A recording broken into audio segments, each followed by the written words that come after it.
بسم اللہ الرحمن الرحیم۔ السلام علیکم ورحمۃ اللہ وبرکاتہ۔ رانچی یونیورسٹی سمسٹر 4 میں AEC 2 کے تحت ہم لوگ باتیں کر رہے ہیں۔ گزشتہ ویڈیو میں ہم لوگوں نے سعادت حسن منٹو کے سوانح پر بات کی تھی۔ آج انشاءاللہ نصاب میں شامل جو ان کا مشہور افسانہ ہے ٹو بٹیک سنگھ، اس پر بات کریں گے انشاءاللہ۔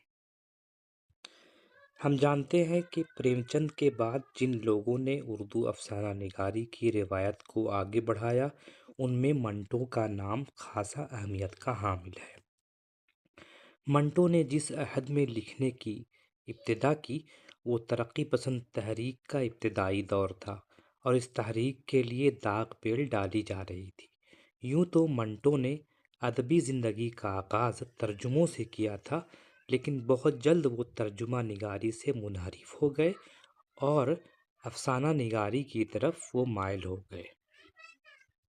ان کا اولین افسانہ جو تماشا کے عنوان سے عبدالباری علی کے پرچے خلق میں شائع ہوا اور 1936 میں ان کا پہلا افسانوی مجموعہ آتش پارے کے نام سے شائع ہوا۔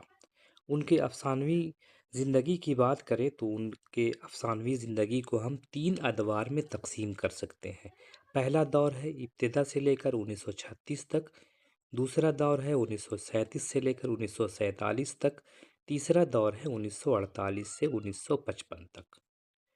تینوں دور میں ان کے افسانوں پر بات کرنے سے پہلے ہم یہ واضح تصور کر لیں کہ منٹو نے جو افسانے لکھنے کا آغاز کیا وہ پہلا جو دور ہے وہ ترقی پسند تحریک کے آغاز کا دور ہے، اس دور میں لکھنے کا آغاز کیا۔ اس دور کے افسانوں میں جو افسانے ہیں وہ زیادہ قابل ذکر نہیں ہیں، البتہ دوسرے دور میں جو افسانے لکھے گئے ہیں 1937 سے 47 کے بیچ میں وہ خاص اہمیت کے حامل افسانے ہیں۔ اس میں بھی خاص طور پر وہ افسانے جو 47 کے بعد لکھے گئے ہیں وہ بہت اہمیت کے حامل ہیں، کیونکہ اسی سال ہندوستان 2 حصوں میں تقسیم ہو گیا۔ اس تقسیم کے نتیجے میں 2 طرح کی طرز زندگی الگ ہو گئی، لوگوں کے سوچنے کا نظریہ بدل گیا، اور منٹو نے اس حوالے سے یعنی تقسیم کے حوالے سے سب سے زیادہ افسانے لکھے ہیں۔ اگر ان کے افسانوں کی بات کریں تو 4 درجن سے زائد افسانے انہوں نے تقسیم ہند کے حوالے سے لکھے ہیں۔ 1947 میں ہندوستان نہ صرف آزاد ہوا بلکہ اس کا بٹوارا بھی ہوا اور ہندوستان اور پاکستان کے نام سے 2 الگ الگ ملک وجود میں آئے۔ اس طرح انگریز حکومت کی پھوٹ ڈالو اور حکومت کرو والی پالیسی کے سبب ہندوؤں اور مسلمانوں میں پھوٹ پڑ گئی اور ہندو مسلم اور سکھ فسادات پھوٹ پڑے۔ دونوں ملکوں کے ہندوؤں، سکھوں اور مسلمانوں کی بڑی آبادی کو جان و مال کی حفاظت کے خیال سے ایک دوسرے ملک بھیجا گیا۔ ہندوؤں، سکھوں اور مسلمانوں کی اکثریت نہ تو ملک کی تقسیم کے حق میں تھی اور نہ ہی اپنا وطن اور اپنی زمین چھوڑنا چاہتی تھی، لیکن بے رحم اور جنونی ٹو بٹیک سنگھ ریاست نے لوگوں کو ان کے آبائی وطن اور زمین و جائیداد سے بے دخل کر دیا اور اجنبی لوگوں اور اجنبی سرزمین کی طرف لوگ روانہ ہوئے۔ ٹو بٹیک سنگھ جو اس افسانے کا مرکزی کردار ہے وہ اصل میں افسانہ نگار نے کہا ہے کہ تقسیم کرنے والے پاگل نہیں ہیں بلکہ پورا معاشرہ پاگل ہے جو ہندوستان اور پاکستان کی تقسیم کر رہا ہے۔ ظاہر سی بات ہے اس سے نقصان ہی ہوا، لاکھوں لاکھ جانیں چلی گئیں۔ اسی لیے انہوں نے منٹو نے ایک پاگل خانے کا تصور کو واضح کیا ہے اور اس میں ایک نمائندہ پاگل ٹو بٹیک سنگھ اس کو واضح کرنے کی کوشش کی ہے تاکہ سماج میں پھیلی ہوئی جو کریہ یا مکروہ چیز ہے اس پر وہ اپنی عمارت تعمیر کر سکیں۔ یہ افسانہ ایک جیل پر مبنی ہے۔ ہندوستان اور پاکستان میں 2 الگ الگ حکومتیں بننے کے بعد دونوں ملکوں کے جیلوں میں بسے ہوئے ہندو، سکھ اور مسلم قیدیوں کا بھی تبادلہ ہوا۔ سعادت حسن منٹو نے اس تقسیم اور اس تبادلے کی نہ سمجھی بلکہ پاگل پن پر طنز کرنے کے لیے یہ افسانہ یعنی ٹو بٹیک سنگھ لکھا، جس میں یہ فرضی تصور پیش کیا گیا کہ اخلاقی قیدیوں کی طرح دونوں ملکوں کے پاگل خانوں میں بند پاگلوں کے بھی مذہب کی بنیاد پر ایک دوسرے ملک بھیج دیا جائے، یعنی جو مسلم پاگل ہے انہیں پاکستان بھیجا جائے اور جو ہندو پاگل ہیں اسے ہندوستان بھیجا جائے۔ اردو میں تقسیم کے حوالے سے بہت سی کہانیاں لکھی گئی ہیں، لیکن ان میں جو منٹو کا مقام ہے یا پھر منٹو کے افسانے ٹوبہ ٹیک سنگھ، کالی شلوار، کھول دو، ننگی آوازیں، یہ جو افسانے ہیں وہ بہترین افسانے شمار کیے جاتے ہیں۔ اور اس افسانے میں جو پاگلوں کے تبادلے کا وہ ذکر ہے یہ اور بھی معنی خیز ہے۔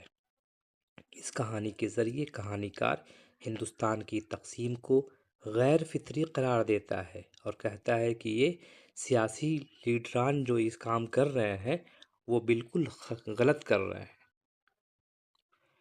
منٹو کا افسانہ ٹوبہ ٹیک سنگھ ہندوستانی سیاست کے اس پاگل پن پر طنز ہے جو مذہب اور نسل کے نام پر لوگوں کو نہ صرف ایک دوسرے کے مقابل کھڑا کر دیتا ہے بلکہ بہت سے بے ضرر اور بے قصور لوگوں کو ان کی جان و مال اور آبائی وطن سے ہاتھ دھونے پر مجبور بھی کرتا ہے۔ مصنف نے افسانے میں پاگلوں کے تبادلے کے فرضی فیصلے کو بنیاد بنا کر اس تقسیم اور تبادلے کے خلاف آواز اٹھائی ہے، جس نے ان لوگوں کو جن کا اس تقسیم سے کچھ لینا دینا نہیں تھا اپنا گھر بار، زمین جائیداد اور وطن چھوڑنے پر مجبور کیا۔ منٹو کے نزدیک ہندوستان اور پاکستان دونوں لاہور کے اس پاگل خانے سے کم نہیں جہاں پر مذہب کے لوگ اپنی اپنی دھن میں مست ہیں اور نہیں جانتے کہ ان کی قسمت کا فیصلہ کرنے والے کیا سوچ رہے ہیں۔ لاہور کے پاگل خانے میں ٹوبہ ٹیک سنگھ کا رہنے والا بشن سنگھ جو ہر وقت اپنے وطن ٹوبہ ٹیک سنگھ کے بارے میں پوچھتا تھا کہ وہ کہاں ہے، پاکستان میں یا ہندوستان میں۔ اسی وجہ سے اس افسانے کا نام ٹوبہ ٹیک سنگھ رکھ دیا گیا ہے۔